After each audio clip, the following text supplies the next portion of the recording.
The video begins with a title slide on the left and a woman, Megan Mahoney, in a video call window on the right. The slide reads, UCSF, Family and Community Medicine Grand Rounds, June 5, 2026. An image shows a bronze statue of a figure holding children in front of a building labeled General.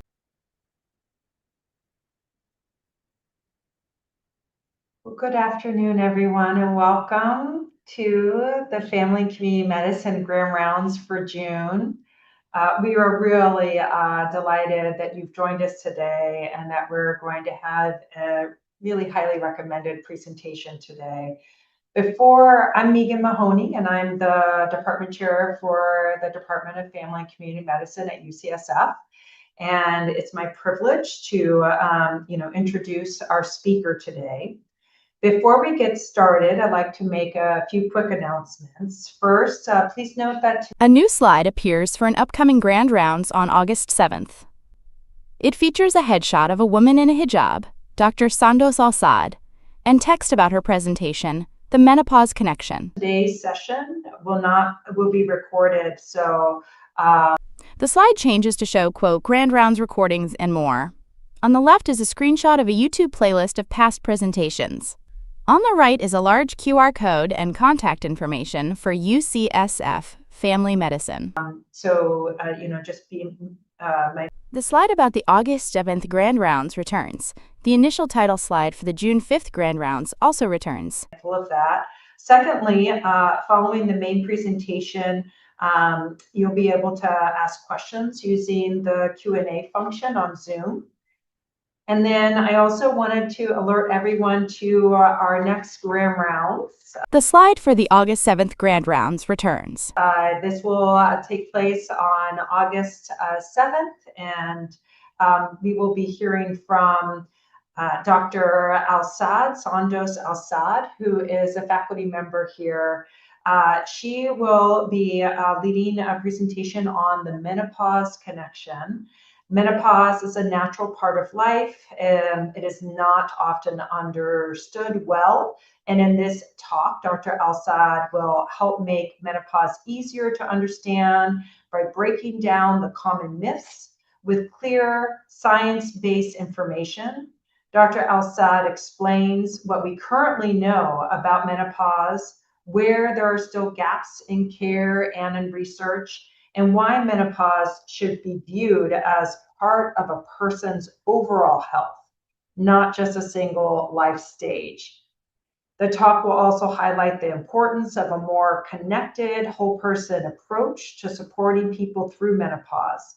As I mentioned, Dr. Al-Saad is a member of our department, and she works at the Women's Health Primary Care Clinic.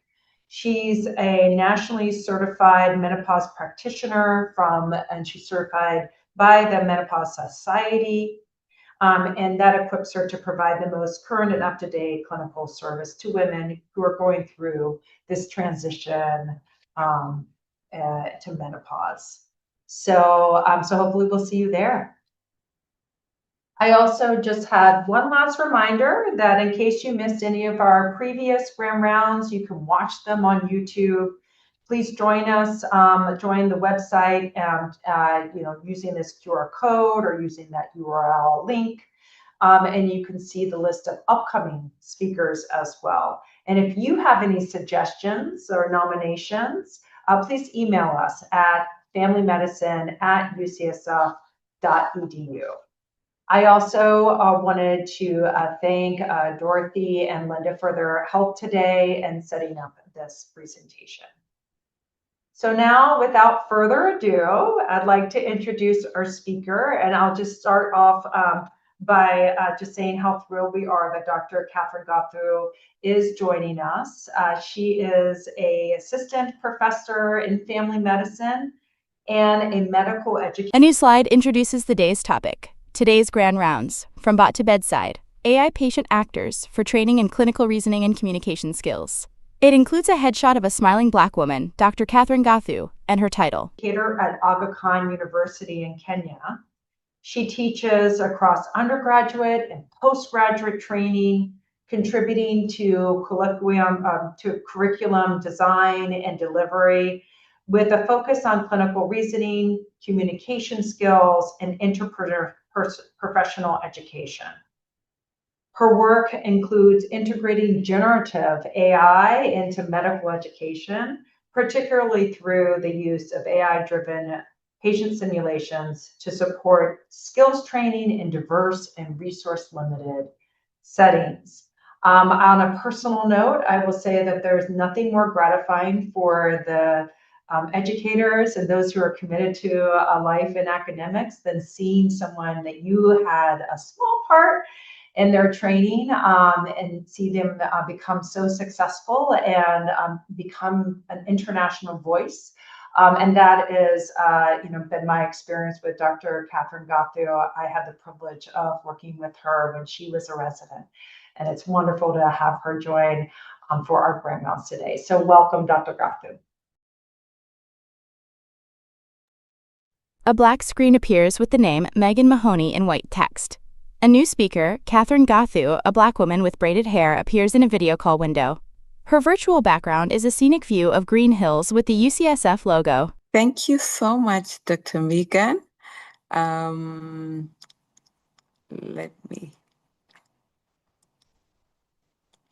Catherine shares her screen. The view is split, showing her video window on the right and her presentation software on the left, displaying the title slide.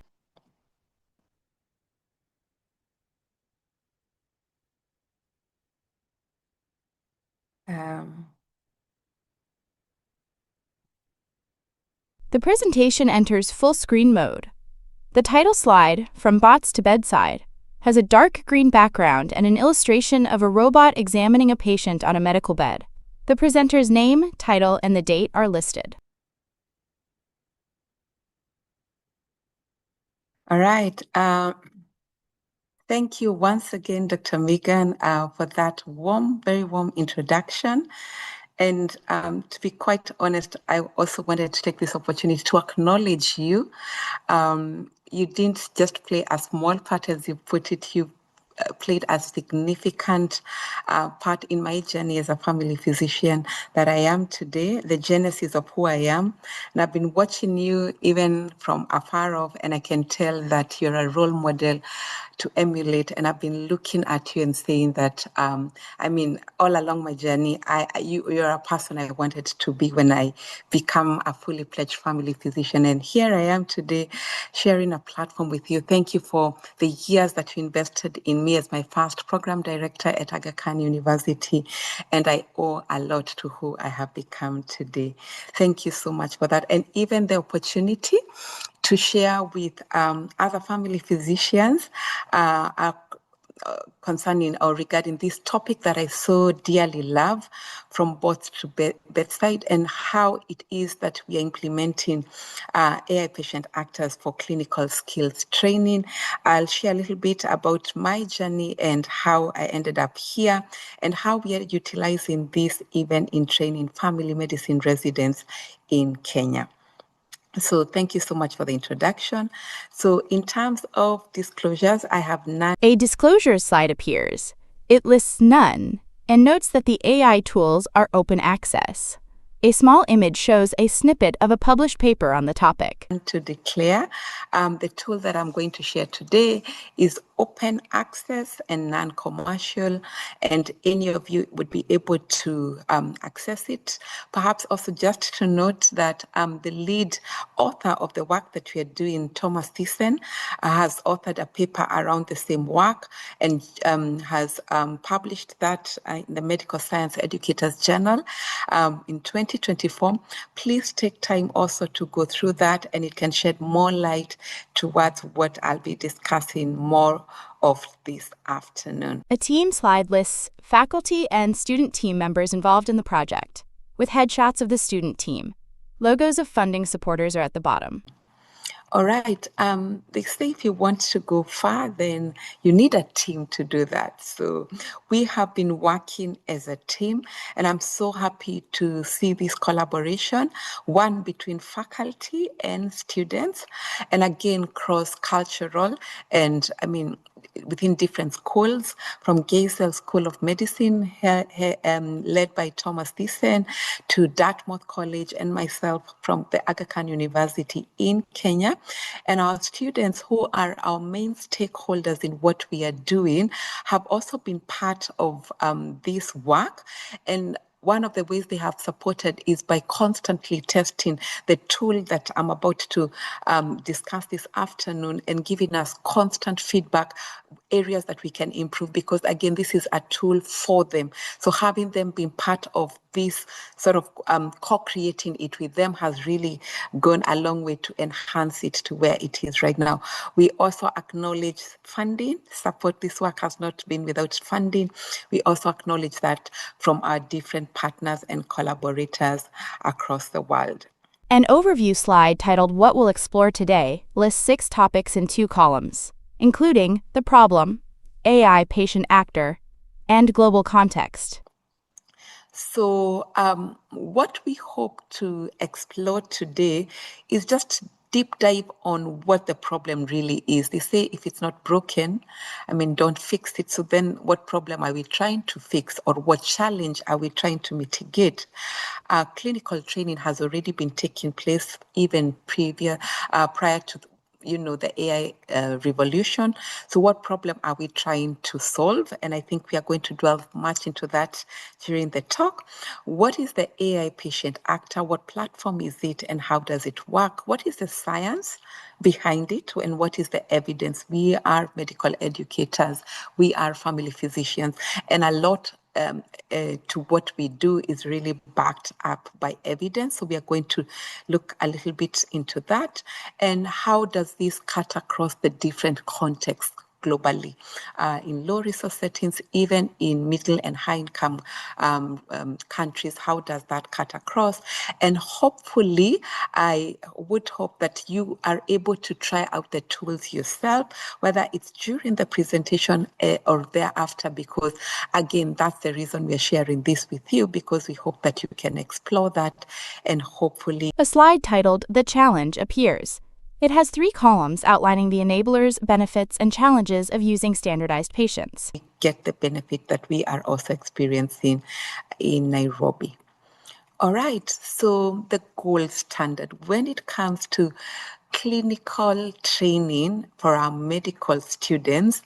For a long time, we have been using the standardized patients, and I know we are all familiar with who they are.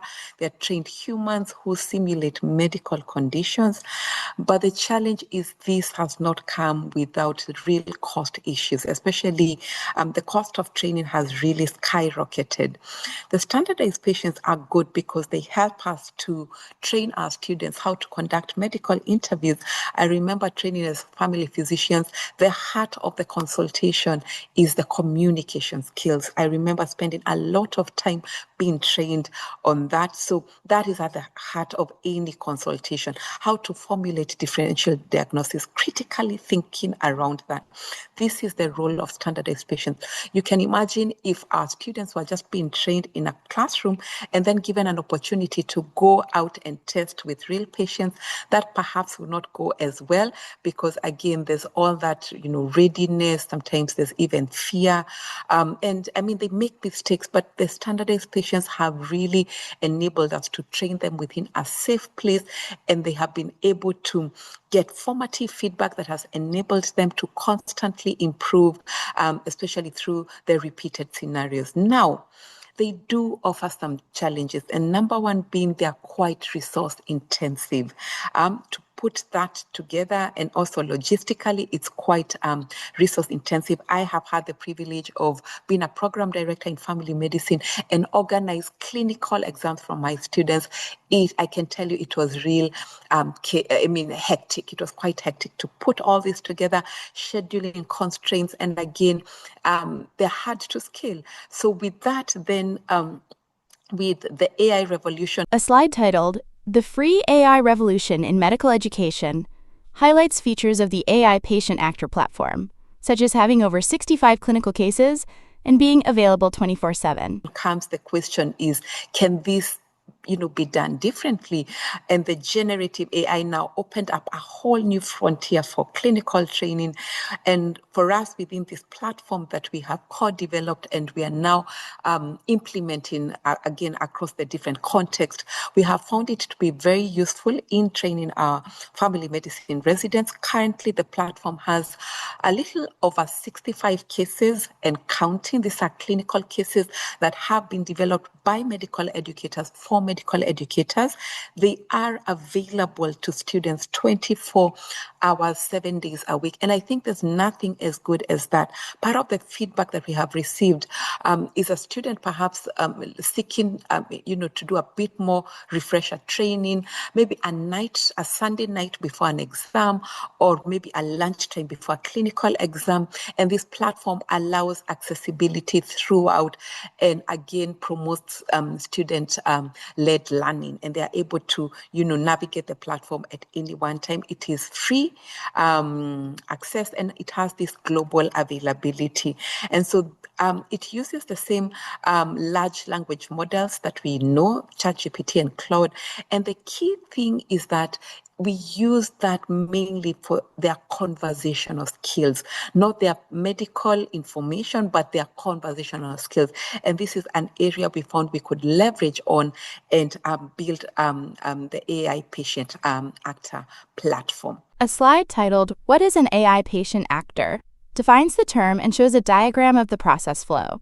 Educator creates a patient, student interviews AI patient, AI responds in character, and instant personalized feedback. So again, just as mentioned, it is powered by the large language models that I know most of us are already familiar with. Medical students are able to interact with the AI as they would with a real patient. And the key thing is the platform allows different avenues to engage. It could be text to text. It could be, word to word or verbal to verbal. And the LLM is mainly utilized for its conversational capability. The medical content is controlled. It is inputted by the medical experts who are me and you in this context. And then the LLM is mainly used to handle the conversations, which we know are really important to inbuild and help our students and our residents to keep practicing and improving, especially within their medical training. So how this would work is the educators would create the cases within the platform. The students would interview the patient. The AI would respond. And the key thing about this, which I know sometimes as educators we've had a challenge with, is giving that immediate feedback, especially within the formative stages. And also if you have quite a number of students that you're training, then that becomes quite difficult. But with such a tool, then we are able to scale, we are able to do much more to support a lot more students. All right. So a slide titled, "Generative AI Promises and Pitfalls" lists potential benefits and drawbacks in 2 columns. Generative AI is not like a magic word. It doesn't come, proving all, promises. We are aware there are pitfalls. But perhaps to start off with some of the promises that it seeks to, provide. One is that it is reliable. The interactions are quite consistent because, again, it's the same interaction that all students will get. I don't know whether you've interacted with some of the standardized patients, and perhaps by the time they're being interviewed by the 10 residents, maybe they're tired, maybe it's at the end of the day, and you wonder whether the student will get the same experience the first student did. Now, with generative AI, we don't need to worry about that because the interactions are quite consistent. Students receive personalized formative feedback. The scenarios are easily customizable, and that's one avenue we have really utilized within the African or Kenyan context because we are able to customize the cases to reflect what we see on a day-to-day basis here in Kenya, which may be different from the cases or the patients you encounter from a different setting like UCSF. So it's a no-code setup. We just use the chatbot, and then it's a very safe space for practice, scalable, and again, it supports this idea of precision medical education. Some of the pitfalls that we have noted, again, is it doesn't really provide realistic non-verbal cues, at least most of them. And then there's limited emotional depth, again, for most of them. And then risk of hallucinations, bias from training data. This is, I think, something that is common with all generative AI. Simplification of complex cases. You can input a case that you think could be a bit more complex if there was a real patient, but again, the AI tends to oversimplify it, and a lot has been blamed around sort of, lessening the ability of students to critically think, and that's something that is still being investigated, and a lot of evidence is building around that. And most importantly, that I'd like to add is it cannot replace real patients. Even if we move to robotics and all the other things that are coming up, I don't think there's ever a time generative AI or an artificial intelligence model may 100% replicate a real patient. We do know there is value in still continuing to do that. So the thing is, we are not trying to replace, we are trying to provide an adjunct or a complement to what there already is. So again, in line with precision. A slide titled Precision Medical Education shows 3 boxes outlining the concepts of tailored learning, data-driven insights, and how AI patient enables these. Medical education, we are aware that there's no one size fits all. And sometimes I wonder, the same way for a patient, I would not, even if I'm treating, let me talk about a condition that I'm familiar with here in Kenya, malaria. Even if I'm treating malaria here in Kenya, even if 2 patients present with malaria, it is very less likely that I'll perhaps provide the same dose for both patients. One may be complicated, needing IV, the other may need outpatient management. So again, it may be the same condition, but the treatment approaches are different based on the patient that is in front of you. And I think that's the idea around medical education, tailoring learning for each and every individual student. So again, being able to adapt, and matching the student to, the difficulty level. Are they in their first year of training? Are they in their 4th year of training? So again, this platform would allow us to do that because, again, you can tailor the cases based on that. The beauty about having an AI or such a platform is that there is this data-driven insights. You're able to track progress of each student differently, identify gaps, and target specific skill deficits to that student. And you as an educator, you're able to personalize that feedback and help them to learn. So with AI, this is what it promises us to do. And we can only look forward to how this is going to change, even as we continue to train our students from a data-driven point of view. A slide titled AI Patient Actor Platforms categorizes different platforms into roll your own, commercial, and academic. All right. So there are many, the ecosystem of patient actors. We are not trying to reinvent the wheel. We are not saying this is the only platform that is available. There are quite a number. So there are some that we are able to create ourselves, and I'm sure most of you perhaps have already created some yourself. There are those, the custom GPTs, cloud projects, other, open source LLMs. This is something that you're able to curate yourself. There are some that are commercially available. I don't know whether some have interacted with tools like Sketchy, Geekymedix. Those are other tools that are available. And now we have the AI patient actor that is akin to other platforms like the Clinical Mind from Stanford. So the thing is, the key thing about this, again, as I'd mentioned before, one, it is free. So we are not trying to make people perhaps commercially subscribe to that tool as of now. It is free access, globally available, and students are really able to access it, and so are the educators at any one time. And it's again being used within different global contexts, and hence it has really gone a long way to enrich the platform. An architecture slide titled Professor in the Loop displays a flowchart showing how an expert controls the medical content of the AI conversation. All right. I think the key thing that perhaps is important to add, even as we have this conversation, is we are not losing touch of the medical expert or the clinical expert, who is me and you. So the patient case file is hard-coded by a clinician. So we do not rely on any LLM for medical facts. And I think this is one niche or one good feature about this. So in this case, the patient case file being authored by an expert and the professor reviewing could be one and the same person. So the author and the one who reviews, but again, it could be two people. If you're working within the department, you could perhaps allow faculty member to create the case and then another person to review it so that you're able to sort of moderate the case and agree in terms of its level of difficulty. So the clinician is at the heart and at the center of controlling the information that is heard on the that is shared or within the patient case file. So again, the LLM is being used for its conversational ability and the ability to create that consistent kind of like interaction with the student. And again, the chatbot, because it's a chat box, it uses the ChatGPT and cloud features to handle the dialogues.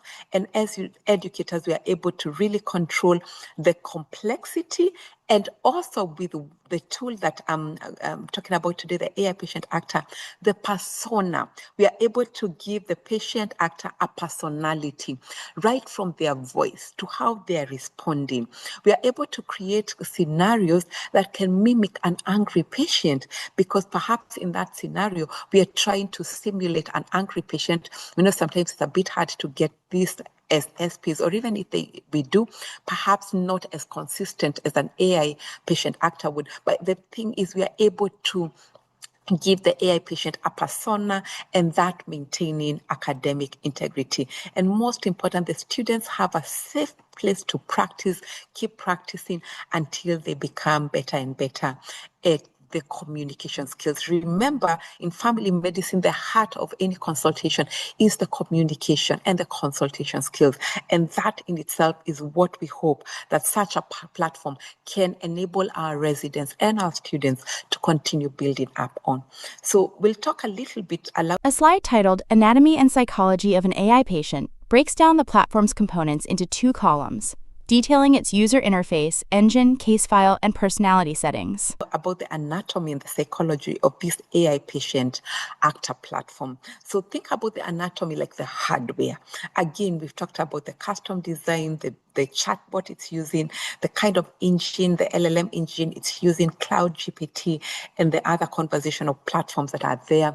In terms of input and output, we do have an option within this platform of just text, writing it down. But we do know that texting vis-a-vis a one-on-one conversation with a patient is not the same, especially in building consultation skills. So we do have the option of text to speech, but the one that I love most is speech to speech, kind of like interaction. It goes a long way to mimicking a real life conversation with a real patient. And then how this works is, the system prompt, you'd begin with a prompt, perhaps to say hi to the patient, and then it would go on to retrieve the case file, the rubric that has been fed into it, and then carry on with the conversation. In this case, the chatbot acts like a patient, but you could also wire it, or you could also feed information to it that perhaps it could act like a mother to a pediatric patient that is coming. So you can have it act as different persons, give it different personalities based on the case that you have created. So the psychology is really who you want it to be, in the sense of the personality. What settings, what rules are you giving it? How do you want it to act? What symptoms do you want it to mimic? And then based on the rubric or the architecture that we have given into it, it's able to give us personality based on the Big Five profile, the ocean, and we have configured it within the the case file where the educator is able to create this, the case file for the patient. And then you're also able to sort of customize the motivation, the fears. I remember being trained, and I was always asked to always ensure that I explore the ideas, the concerns, and the expectations of the patient, and all that you can feed into this, so that as a student explores this, once they're having the conversation with the bot, which is now acting like a patient, this also is able to come up. So again, all that goes to say that once we're trying to provide as much realism as possible, and the students would almost feel like they're interacting. A history slide shows a timeline of the evolution of the AI patient actor platform from its prototype in March 2023 to version 2.0 in May 2025. With a real patient. So just evolution of how we've come, in trying to develop this tool or this platform. And so you won't believe that this began, as a Python script on someone's laptop in March 2023. And by the end, or towards the end of that year, around August, we had our first version of the patient actor platform. And around that time, it was trying to load cases, trying to see how the hard coding of the patient case file would look like, adapting it for some of the courses at Geisel School of Medicine. And even at that time, it was still open access, and a few of the students got an opportunity to interact with it at that point. And they gave us even more feedback that has allowed us to create now what we are calling the beta of the version 2.0, which has been done again with the Dartmouth DALI lab. It has had a lot of us co-designing. It has had a lot of us trying the tools out, even in the different settings, so that we can allow as much data as possible to enrich the process, even as we continue to improve it. And for any of you perhaps would be in a place or an opportunity, you can start to look out for it. And I think the link, you can see it down there, patient-actor.dartmouth.edu.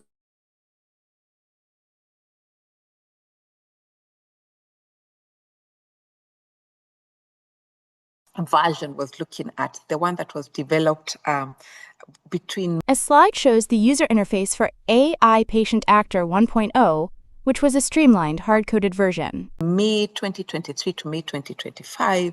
At that time, it only allowed us to use English as a version, as you can see. And at that time, even the speech-to-speech interface had not been very well developed. That time, we were doing a lot of text-to-text, kind of like conversation with the AI patient actor.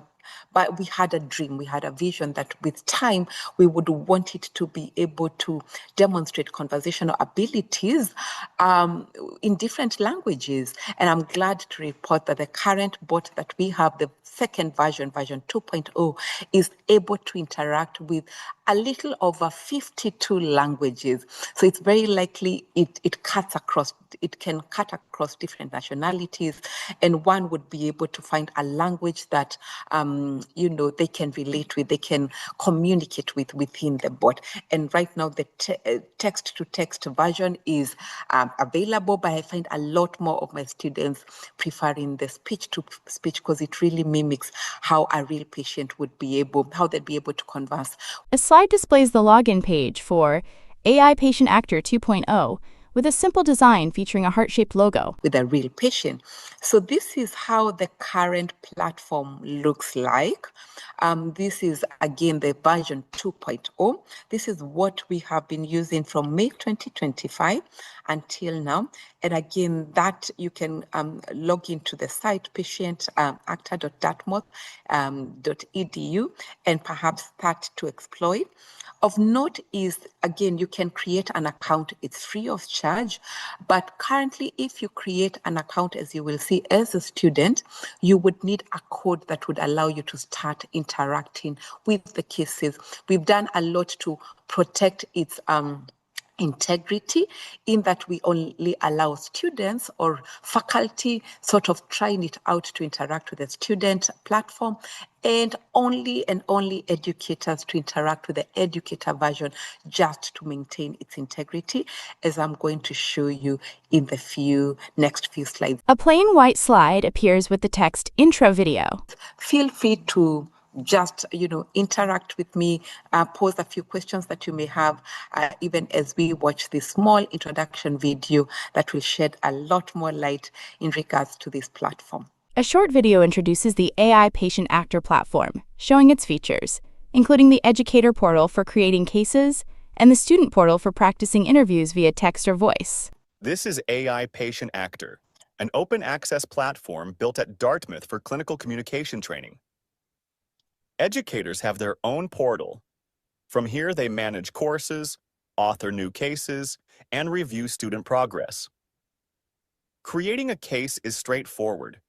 You fill in the patient's history, personality, and communication style, then define the rubric you want the AI to grade against: rapport, history taking, clinical reasoning, and more.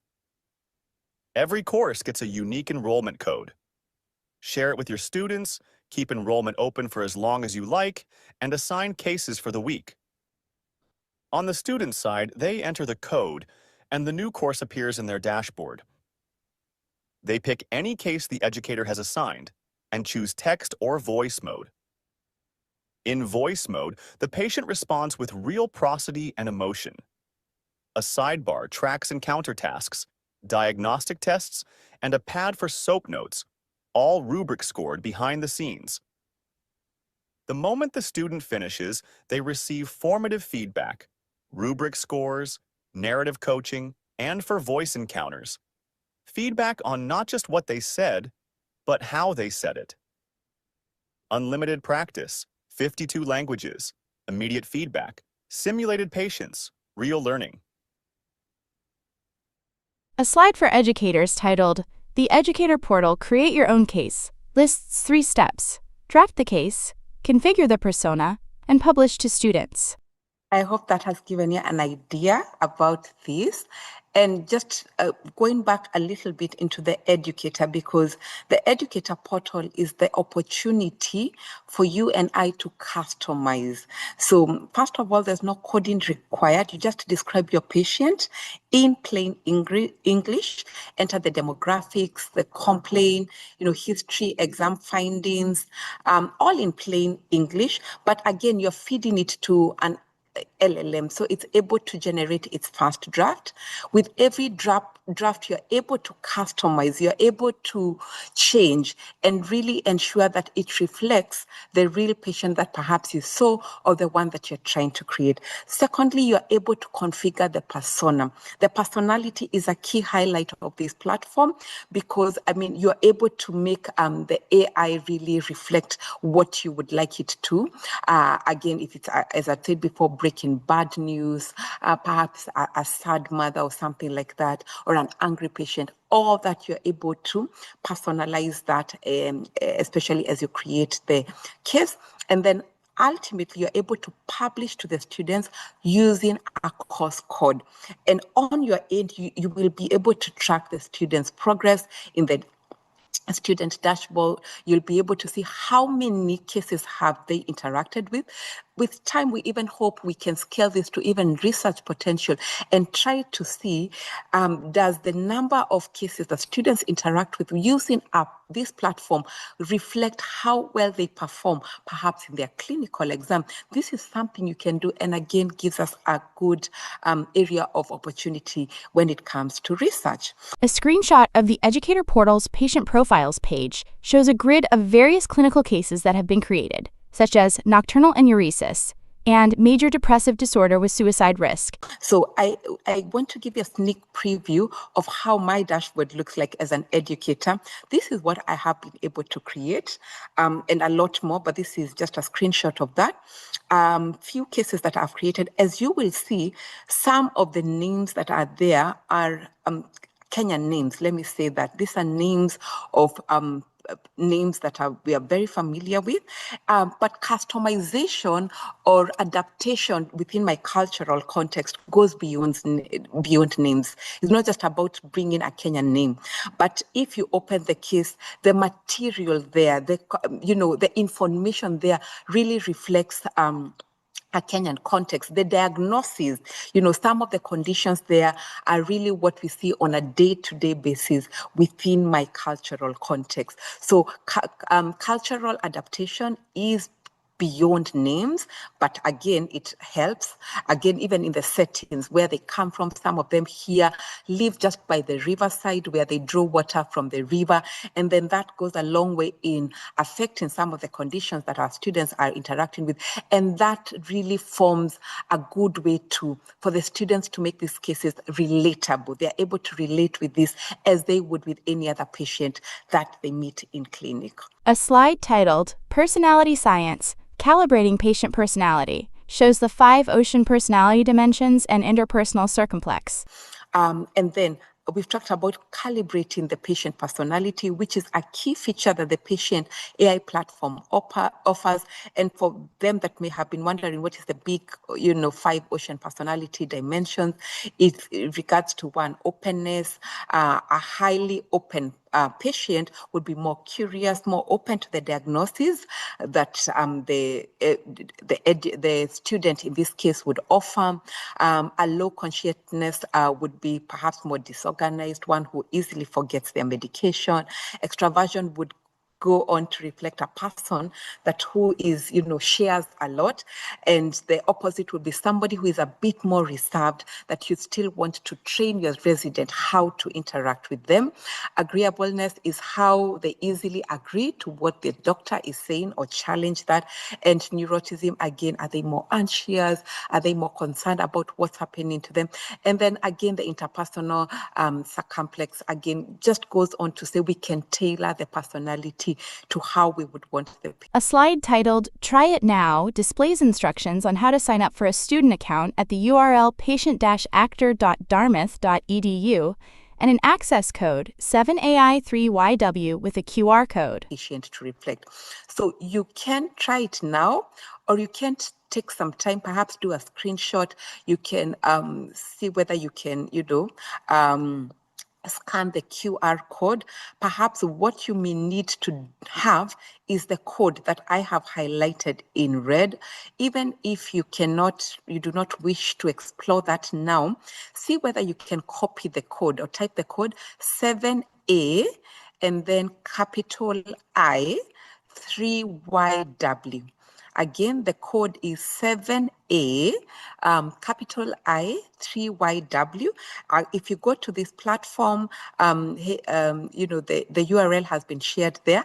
Perhaps I'll ask, Linda and Dorothy and the team, perhaps this is a link they can share with all of you, because we would be very keen for you to try it out and see whether you are able to access the platform.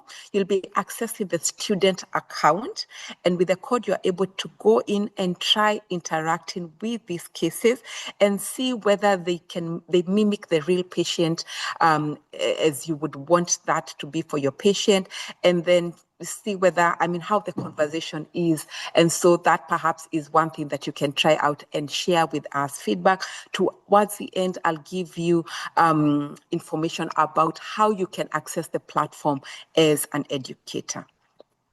All right. So again, I was trying out the platform just for this demonstration. I think it was a day or two ago. And you can see I was engaging with the platform in Swahili. And I put it in text in as much as I prefer verbal, just to demonstrate this, because you can see if I speak to the platform in Swahili, response to Swahili, I ask questions in terms of clerkship in Swahili. A screenshot shows a text-based conversation with the AI patient conducted entirely in Swahili. The response is in Swahili. And again, it was, the patient, rather, we were able to have this conversation until the very end, tick off tasks, and actually come up with a diagnosis with no glitches whatsoever. Again, as noted, we have 52 languages there. So even if you're not conversant with English, or you'd like to look up another language, perhaps your native language, please feel free to explore that within the platform and share with us your feedback. All right. A slide titled Speech-to-Speech Interaction details how voice input and prosody, tone, pace, hesitation are analyzed and scored against the patient's persona. So the speech-to-speech interaction really allows us to gauge and record prosody, so that is scored against the person's persona. So students speak naturally, there's no need for typing, and then we are able to provide a prosody analysis. Again, this is something we are still working on. It's not perhaps something that we'll get right now, but it's something we are building on.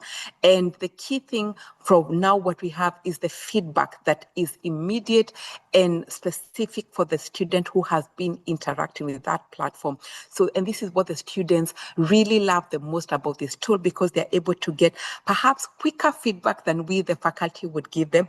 And again, very relatable and very real, because again, it's reading based on the interaction. A slide titled Interactive AI Avatars discusses future developments for the platform, including visual patient representation and enhanced emotional realism. With the chatbot.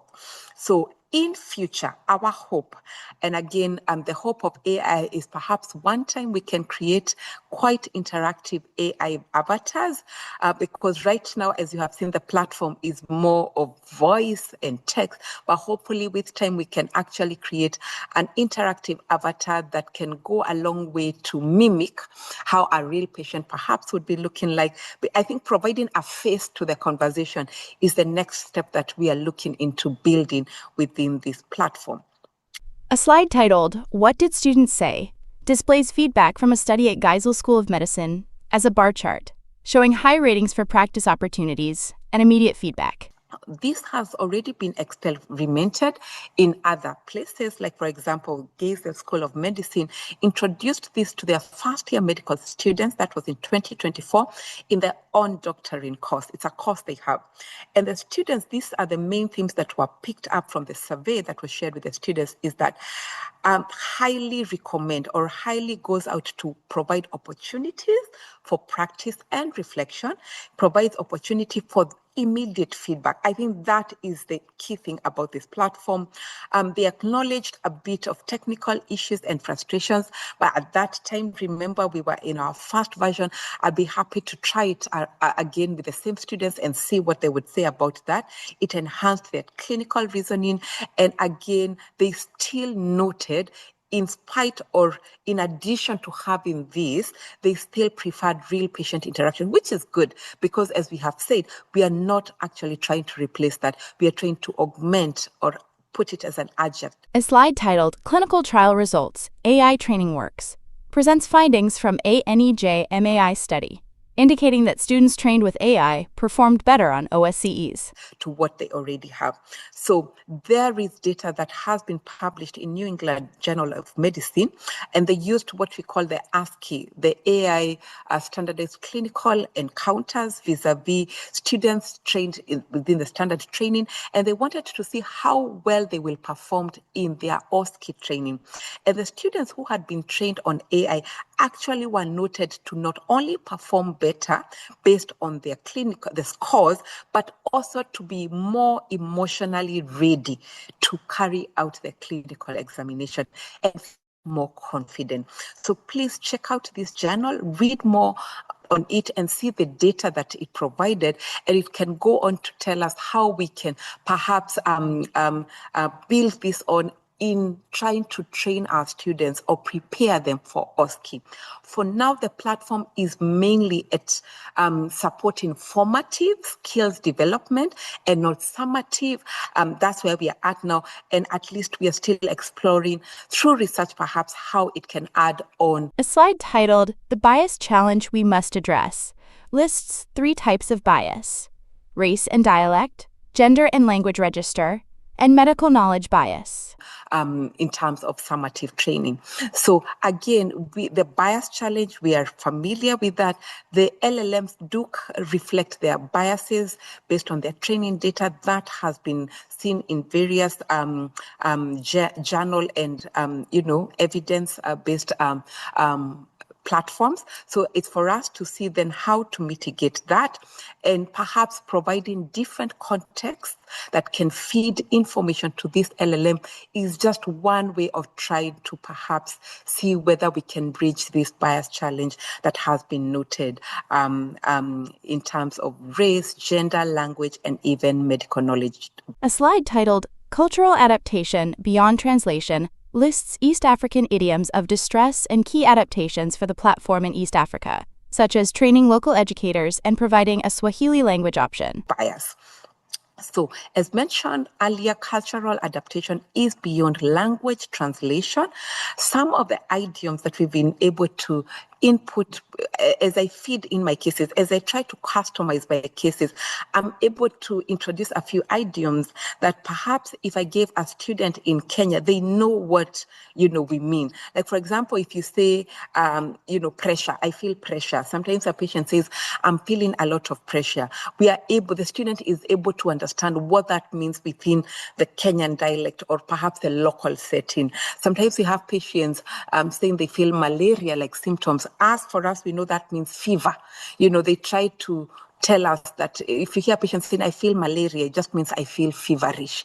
And we are able to put that there so that if the chatbot says that, then the patient, the student is able to say, this is what they're trying to say.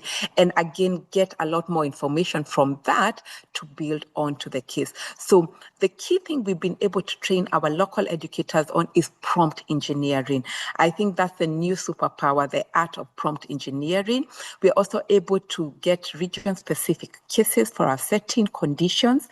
And now we have a dedicated AI chatbot for East Africa, Swahili as an option, and again, speech-to-speech interface that allows, even for the low literacy context, one can easily just talk and have that conversation. So it has really gone a long way to provide these adaptations for East Africa, which has really enhanced the training of our residents.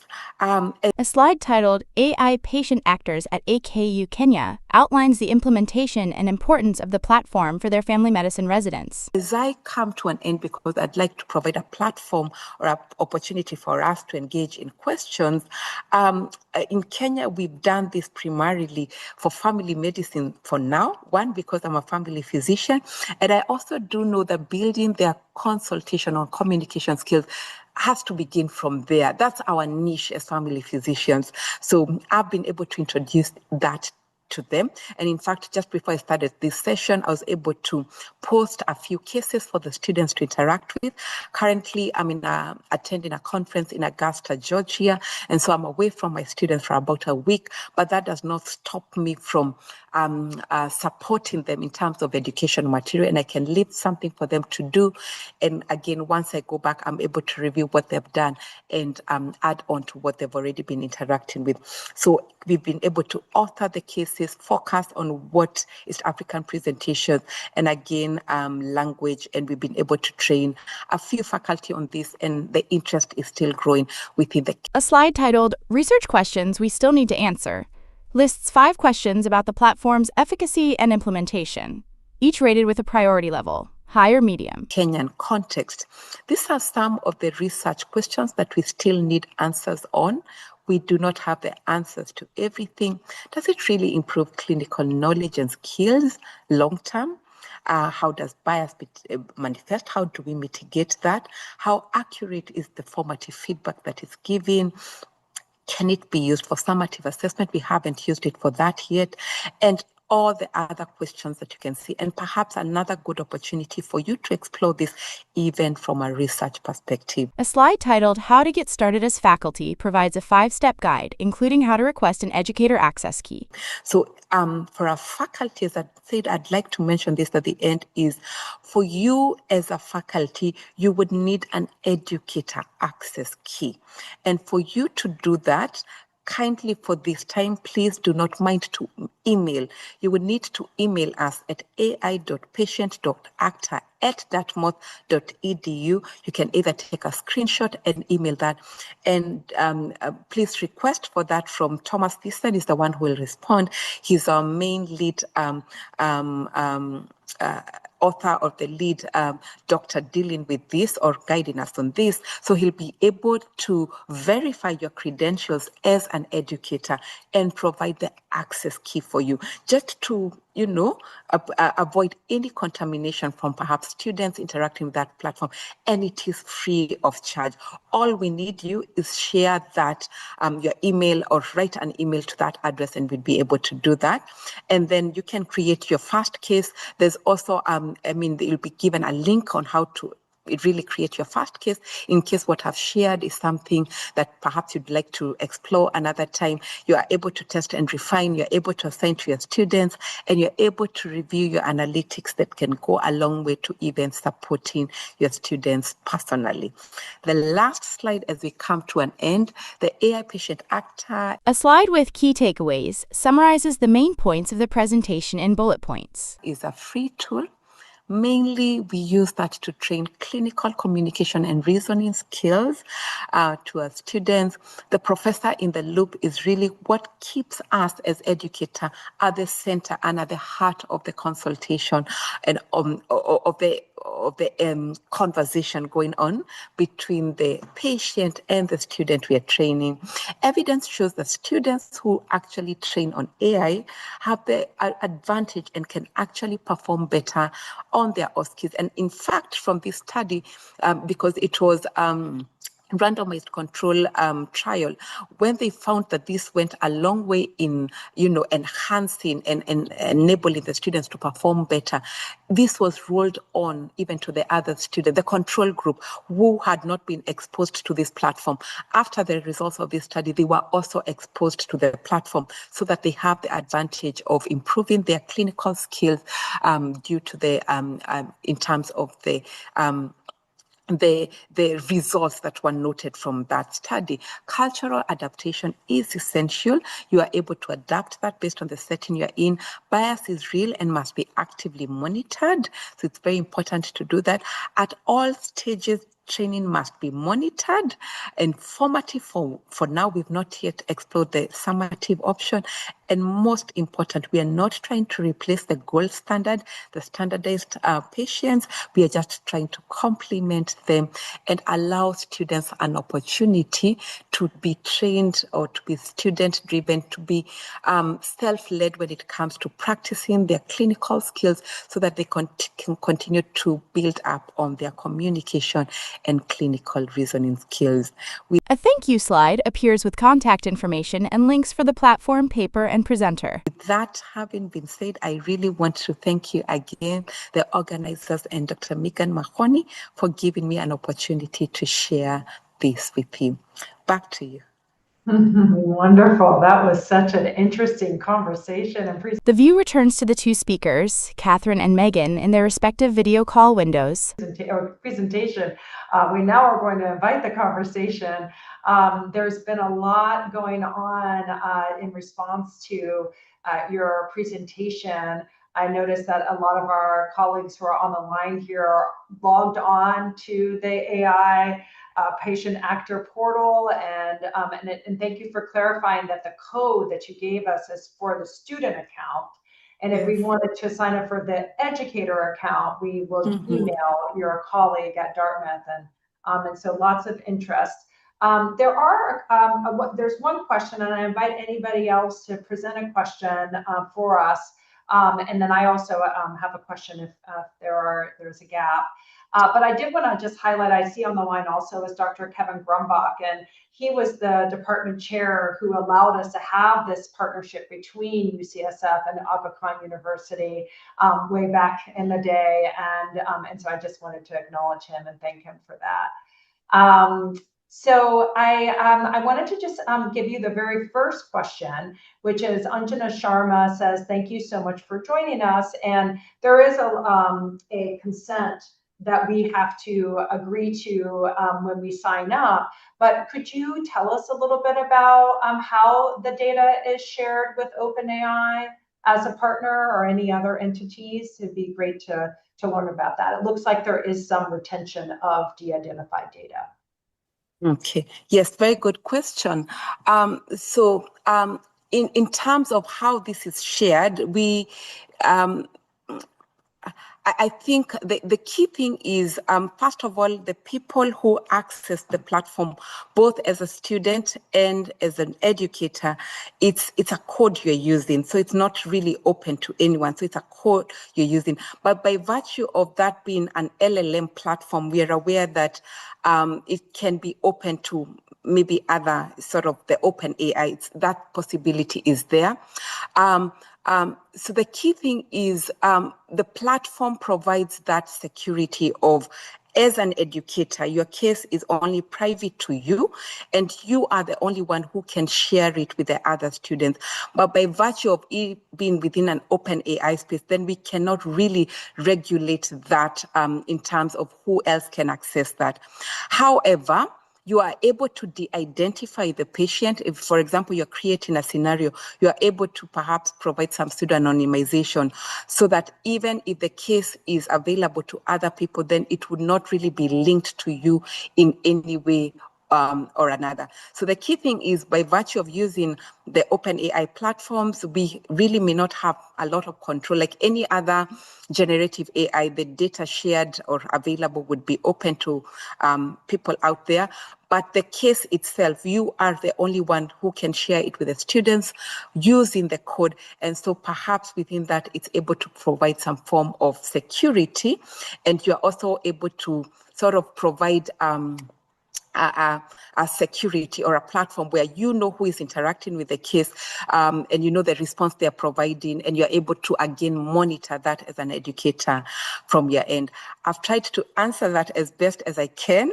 But I guess in case of anything, we can still continue to engage. Absolutely. We look forward to that. The next comment was, thank you for a very stimulating presentation. This is Dr. Kevin Grumbach. Great that this is available in a non-proprietary public good way. So thank you so much for developing this with your colleagues and sharing it with us today. And then the next question is an interesting question. This is Joshua Connor, who asked, thank you so much. This might be more of a future version, but will there be an ability to add more nuanced challenges, such as patients who have PTSD or other personality traits, such as antisocial personality or co-occurring mental illness with common primary care presentations? Oh, wow, that's a very interesting add. I think that's an addition to that. Perhaps already a bit of that can already happen in terms of, remember, you're tailoring the personality. So in terms of how you would want the conversation to go, a bit of that can already happen. But I see what you mean. To provide a more nuanced challenge like history of PTSD, yes, that can possibly, as we continue sort of developing this, that is something we can continue to add onto the platform. And even the co-occurring mental illness with common primary care presentation, that provides a good challenge. And I think we are quite open to that, and we will see how we can continue to integrate more and more of this within the platform. So thank you for that. But meanwhile, I really hope you'd be able to access that and see how best you can even try the different personalities.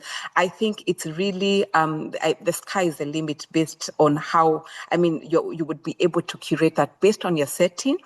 So keep trying that also. And I think a lot more of this feedback will continue to stream in. Excellent. And just to build off of that, Colleen Kiblahan chimed in that she completely agrees, and just thinking about trauma-informed interview and training for trauma-informed interview and how important that is, and then perhaps using national and international guidelines to use as the rubric. Yes. 100%. And I agree with that. And hence the idea around customization, because the guidelines we use in Kenya may be different from the ones you use here. So then that sort of allows one to customize it based on their guidelines, based on their context, based on the cases that they keep on getting, perhaps on a more recurring basis, and so that their residents or the students are able to interact with them. So 100% agree that, again, it will allow customization based on the guidelines that are available locally. And yeah, that's an add. Great. Well, we typically like to end a few minutes before the top of the hour because people will go into clinic and everything. So I think we could probably, given that there are no other questions, end here. But Dr. Gothi, thank you so much for leaving your email address and ways to continue to engage, because I think we did get a glimpse of the future of medical education in this presentation. Yes. As well as your discussion around precision medical education. It's exciting to see the ways that this could be leveraged to help us mitigate bias in medicine and enhance our cultural sensitivity with our patients. And you presented a lot of examples there as well. So I'm seeing lots of love come from the audience. Thank you so much, and we look forward to continuing our engagement. Thank you again for the opportunity. Bye-bye.